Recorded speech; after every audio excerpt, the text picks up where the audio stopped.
नमस्कार बंधुरा family cooking चैनेले आपनादेर स्वागत। आज आमी आपनादेर सर्षे इलिश करे देखाबो।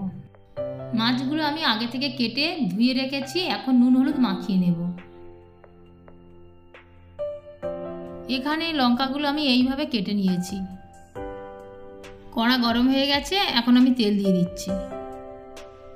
তেল গরম হয়ে গেছে, এখন মাছগুলো ভেজে নেব।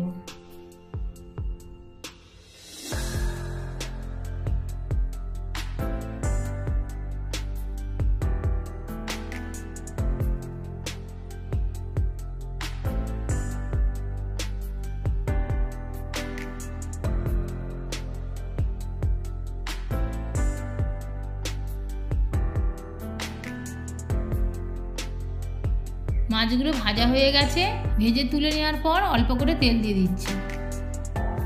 এবার কড়াতে কালো জিরে, আগে থেকে কেটে রাখা কাঁচা লঙ্কা দিয়ে নেড়ে নেব। এবার পরিমাণ মতো হলুদ গুঁড়ো দিয়ে দিলাম। ওর মধ্যে সর্ষে পোস্ত বাটা জলটা দিয়ে দিলাম।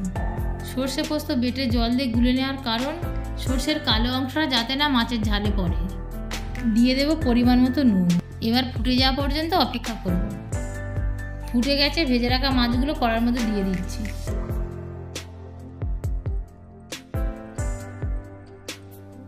মাছগুলো দেওয়ার পরে কাঁচা তেল দিয়ে ফুটিয়ে নামিয়ে নেব। যে কোনো মাছের ঝালে কাঁচা তেল দিলে টেস্টটা বেড়ে যায়। রেসিপিটি কেমন লাগলো জানাতে ভুলবেন না। রেসিপিটি ভালো লাগলে লাইক, শেয়ার অ্যান্ড সাবস্ক্রাইব করতে ভুলবেন না। ভিডিওটি দেখার জন্য ধন্যবাদ।